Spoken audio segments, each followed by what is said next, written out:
Assalamualaikum warahmatullahi wabarakatuh. Teman-teman, pada video kali ini kita akan membahas tentang kesetimbangan kimia.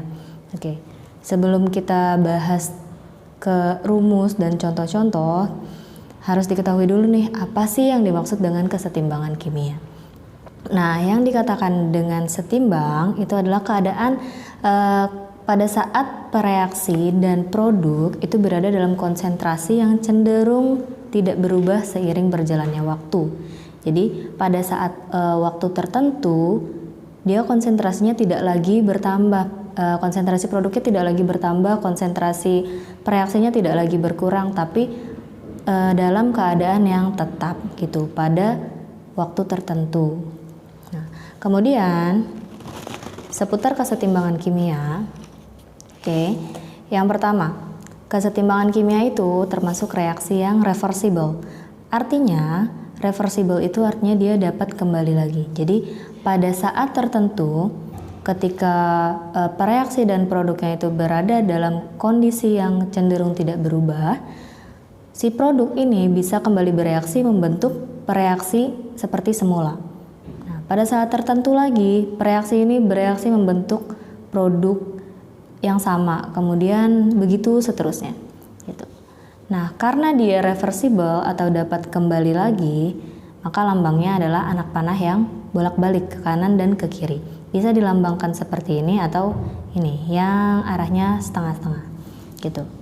Nah, ada lagi satu lagi, laju reaksi ke kanan artinya ketika dia membentuk suatu produk itu sama dengan laju reaksi ke kiri ketika produk itu membentuk reaksi yang sama tadi gitu ya. Oke. Aduh, selanjutnya ada yang namanya tetapan kesetimbangan. Nah, tetapan kesetimbangan ini ada dua macam. Yang pertama, ketika dia dipengaruhi oleh konsentrasi atau yang kita amati adalah bagian konsentrasinya. Kemudian yang kedua, kalau kita amati tekanannya. Nah, apa sih bedanya? Udah pasti beda di konsentrasi dan tekanan ya. Nah, untuk bisa dihitung nantinya, maka yang bagian konsentrasi itu hanya bagian zat-zat yang fasanya dalam bentuk gas dan juga dalam bentuk larutan.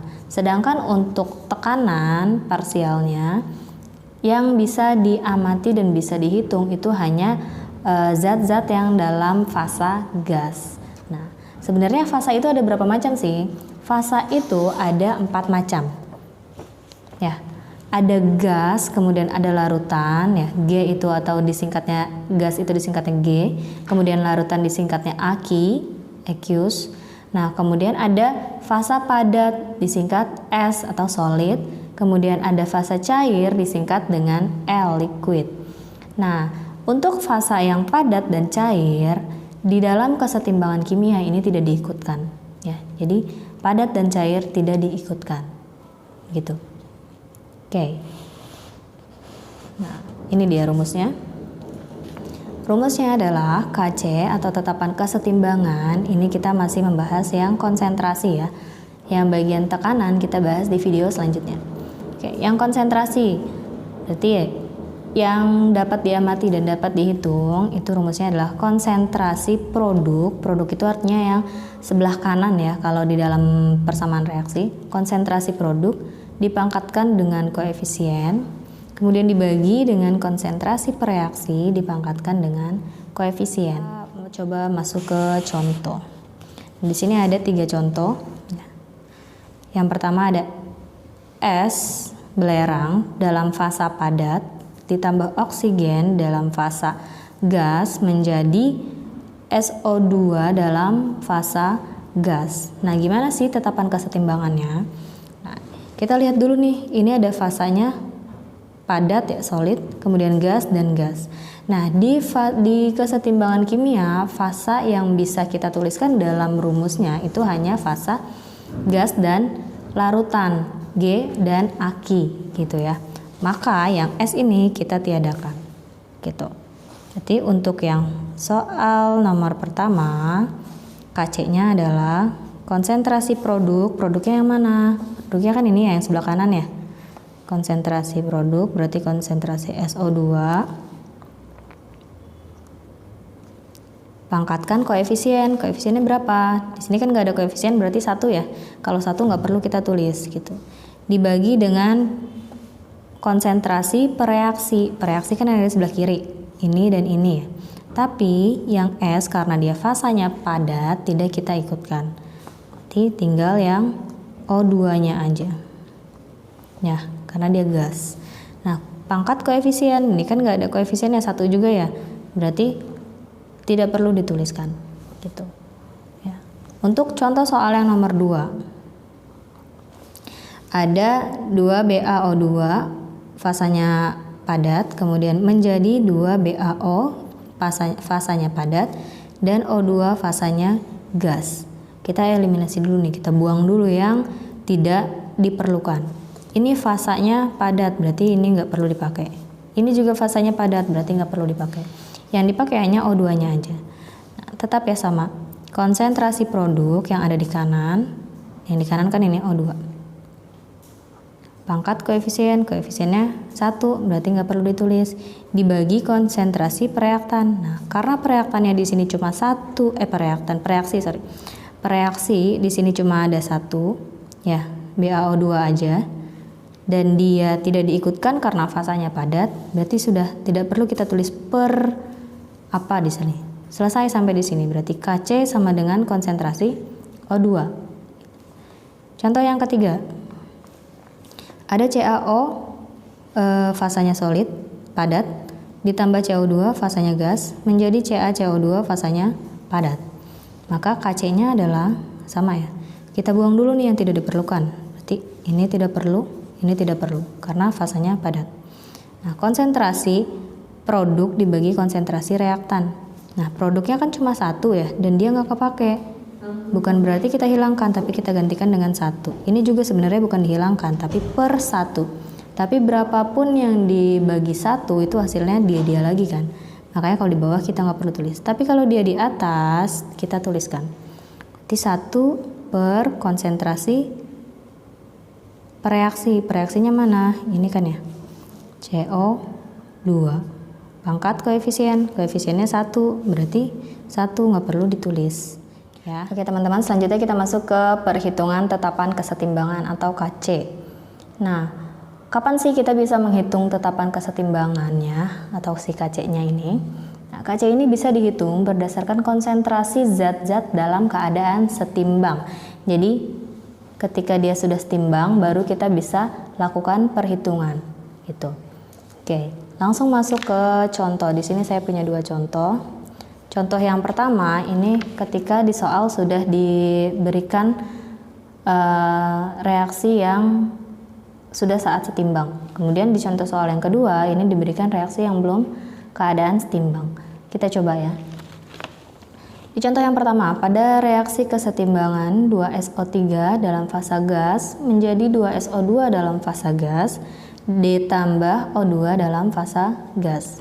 Nah, jika pada saat setimbang terdapat 2 molar SO2, 2 molar O2, dan 4 molar SO3, hitung nilai Kc-nya. Ya, sini kita garis bawahi ya. Pada saat setimbang, ya, sudah setimbang. Kalau dia sudah setimbang dan diberikan masing-masing konsentrasinya, molar ini satuan konsentrasi ya. Di sini ada 2 molar SO2, kemudian 2 molar O2 dan 4 molar SO3. Hitung nilai Kc, berarti langsung aja nih. Langsung kita masukkan ke rumusnya Kc. Konsentrasi produk ya dipangkatkan koefisien dibagi konsentrasi pereaksi dipangkatkan koefisien. Produknya yang mana? Ini. Dari reaksi yang ini ya. Produknya itu kan ada 2. Ini semua fasanya gas, berarti semua diikutkan ya. Ada 2 SO2. 2 ini koefisien, berarti produknya adalah SO2-nya ya. SO2, koefisiennya itu menjadi pangkat, berarti SO2-nya pangkat 2. Kemudian ada lagi produk lainnya, kita kalikan dengan produk lainnya, produknya O2. Koefisiennya 1, berarti tidak perlu dituliskan. Dibagi konsentrasi per reaksi, reaksinya adalah SO3. Konsentrasi SO3. Pangkat 2 ya, karena ada koefisien 2. Oke. Tinggal kita masukkan angkanya. SO2 di sini SO2 2 molar. Berarti 2 pangkatnya pangkat berapa? Pangkat 2 kan ya. Kemudian O2-nya di sini 2 juga ya. Per SO3-nya 4 molar. Pangkat 2. Oke. Kalau sudah tinggal dihitung ya. 2 pangkat 2 4, kemudian dikalikan 2 dibagi 4 pangkat 2 16. 4 kali 2 8 per 16 atau 1 per 2. Itu ya. Selesai sampai di situ.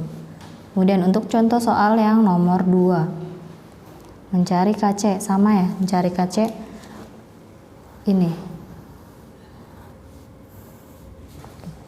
Tapi di sini ke dalam wadah 1 liter dimasukkan 3 mol A2 dan 4 mol B2. Terjadi reaksi kesetimbangannya ini. Ini reaksinya. Jika saat setimbang terdapat 2 mol AB, tentukan harga KC. Nah, di sini yang diketahui saat setimbang itu hanya produknya aja ya, AB-nya aja. Sedangkan A2 dan B2 itu diketahui keadaan mula-mulanya, bukan saat setimbangnya. Maka perlu kita cari pada saat setimbang dia ada berapa mol gitu. Oke. Kita buat dulu reaksinya. A2 ditambah B2 menjadi 2AB. Nah, buat nih mula-mula, ini mol mula-mula ya. Kemudian mol saat bereaksi. Kemudian baru mol saat setimbang. Di sini ke dalam 1 liter dimasukkan 3 mol A2, berarti ini awalnya nih A2 3 mol. Tuliskan ya. 3 mol. Kemudian 4 mol B2. Berarti di sini 4 mol. Apalagi yang dikasih tahu? Saat setimbang ada 2 mol AB. Saat setimbang kan berarti di sini ya. 2 mol AB. Itu. Nah, 2 mol AB ini didapatkan ketika terjadi reaksi. Reaksinya berarti 2 mol. Jadi antara setimbang dengan reaksi di produk itu sama ya.